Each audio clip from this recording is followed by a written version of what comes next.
పక్షాన ధన్యవాదాలు కృతజ్ఞతలు తెలియజేస్తున్నామక్క. ఎందుకంటే ఏ కార్యక్రమానికైనా శ్రీకారం చుట్టడానికి ముందుండి భరోసానిచ్చి నేనున్నా అని చెప్పి ధైర్యం చెప్పడానికి ఎవరో ఒకరు ఉండాలి. ఇలాంటి సందర్భంలో బీసీల సమస్యలు తీర్చడానికి, బీసీలను ఏకతాటి మీదకి తీసుకొస్తానికి, బీసీల హక్కుల సాధనకై ఎవరున్నారని ఎదురు చూస్తున్న తరుణంలో కవితక్క గారు నేనున్నా అని చెప్పేసి బీసీలకు భరోసా ఇచ్చి ఏకం చేసి ఈ రోజు బీసీలకు రిజర్వేషన్ కల్పించడంలో ముఖ్య పాత్ర పోషించినటువంటి గొప్ప వ్యక్తి కవితక్క గారు. అలాగే ఈరోజు పూలే గారి విగ్రహాన్ని అసెంబ్లీలో ప్రవేశపెట్టాలని చెప్పేసి దీక్ష చేపట్టి రాష్ట్రంలో ఉన్నటువంటి బీసీ నాయకులను, జాగృతి నాయకులను ఇక్కడికి ఏకతాటి మీదకి తీసుకొచ్చినటువంటి వ్యక్తి. ఈరోజు రాష్ట్రంలో ఉన్నటువంటి ముఖ్యమైనటువంటి నాయకత్వం మాత్రమే ఇక్కడ పాల్గొనడం జరుగుతుంది. ఈరోజు తీసుకున్నటువంటి కార్యక్రమం అనుసరించి ముఖ్యమంత్రి గారిని దీన్ని పాజిటివ్గా స్వీకరించి పూలే గారి విగ్రహాన్ని అసెంబ్లీలో పెడితే చాలా సంతోషిస్తాం, గౌరవిస్తాం. లేకపోతే మాత్రం ఈ దీక్ష ఇక్కడితోటి ముగియకుండా గల్లీల వరకు పోతుంది, గల్లీ నుంచి ఢిల్లీ వరకు కూడా పోతుంది.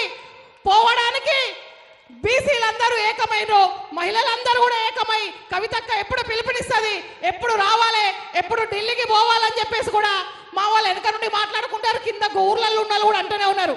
ఎందుకంటే ఇన్ని రోజుల వరకు పూలే గారి చరిత్ర బయట తీయకుండా వాళ్ళకు వాళ్ళే రెడ్డి సామాజిక వర్గం, రెడ్డిల రాజవెల్లి వాళ్ళ గురించి చెప్పారు తప్ప ఒక బహుజన బిడ్డలకు సంబంధించినటువంటి గొప్ప వ్యక్తులు ఉన్నారు. వారిని గుర్తించాలి, వారిని కూడా గౌరవించాలన్నటువంటి కనీస ఇంగిత జ్ఞానం కూడా లేదు. కొందరు అంటూ ఉన్నారు, మరి మీరు ఏం చేశారు, 10 సంవత్సరాలు మీ పరిపాలన ఉంది కదా, ఇప్పుడు అడుగుతుంది కవితక్క అంటే మీకు తెలియదురా నాయన, 10 సంవత్సరాలు సామరస్యంగా పెద్ద సార్ దగ్గర కూర్చొని మా కవితక్క చాలా పనులు చేయించింది. మీలాగా ధర్నాలు చేసే పరిస్థితికి మా ప్రభుత్వం తీసుకురాలేదు. మరి మీకు సోయలేదా అప్పుడు?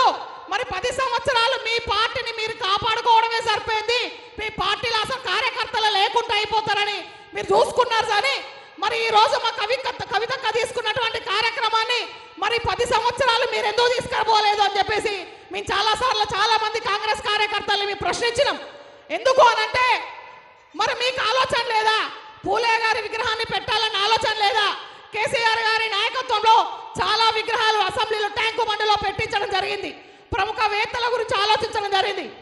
కానీ ఇప్పుడుంటే ముఖ్యమంత్రి గారికి ఏంటిది, పైన ఢిల్లీ వాళ్ళైనా కుర్చీ ఎడ తీసుకుపోతారో, పక్కనున్న మంత్రులైన కుర్చీ ఎడగుతుకుంటారో, తను చెప్పినటువంటి స్క్రిప్ట్ చెప్పకపోతే భార్య ఇంట్లో అన్నం పెడతాదో పెట్టదో అన్న ఆలోచనతోటి ఆయన కుర్చీని కాపాడుకోవడం సరిపోతుంది. కానీ ఇలాంటి ప్రముఖ వేత్తల గురించి, జ్యోతిబాయి పూలే గురించి, బీసీల గురించి, వారి హక్కుల గురించి మాట్లాడేటువంటి ఆలోచన ముఖ్యమంత్రి గారికి లేదు. ఇక రాక అవకాశం వచ్చింది. అసలు ఆయన అవకాశం వస్తుంది, సీఎం అవుతానని కలలో కూడా అనుకోలేదు. ఏదో గాలికి సీఎం అయిండు. అయినటువంటి పదవిని ఎట్లా కాపాడుకోవాలని చెప్పేసి ఆయన ఆలోచించడం సరిపోతుంది తప్ప బీసీల గురించి ఆలోచించదమా, పూలే గురించి ఆలోచించదామన్న ఆలోచన లేదు.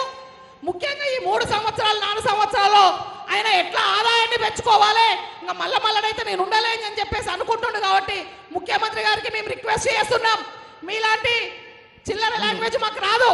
మా నాయకులు మాకు మంచి నాయకత్వాన్ని నేర్పించరు, మంచిగా మాట్లాడే విధానం నేర్పించరు. మేము ఈ సందర్భంగా మిమ్మల్ని రిక్వెస్ట్ చేసేదంటే మీరు గౌరవంగా పూలే విగ్రహాన్ని అసెంబ్లీలో పెట్టి మీ గౌరవాన్ని దక్కించుకోండి. ఎందుకంటే 5 సంవత్సరాల్లో మీరు చేసింది గుర్తుంచుకునేది ప్రజలు ఏం లేదు. కనీసం పూలే విగ్రహం పెడతానన్నా దాని చూసిన పాపం రేవంత్ రెడ్డి గారు ఉన్నప్పటికీ విగ్రహం పెట్టిరు అని చెప్పేసి మేము గుర్తుంచుకుంటాం. కాబట్టి కనీసం ఇలాంటి చిన్న మంచి పనులను వేయండి అని చెప్పేసి రిక్వెస్ట్ చేస్తున్నా.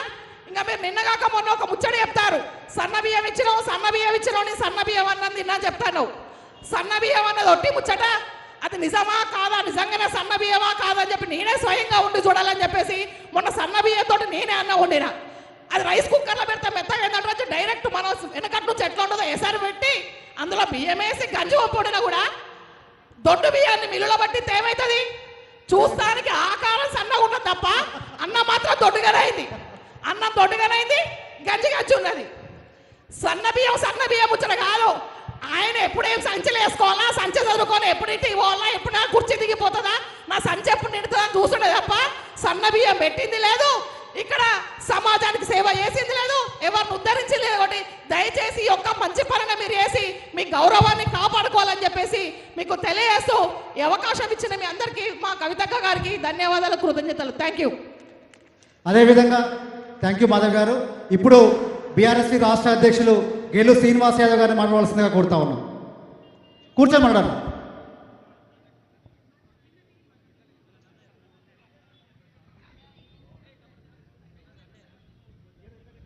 జై తెలంగాణ.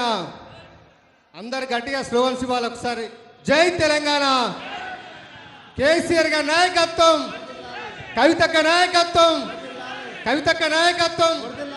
జై పూలే.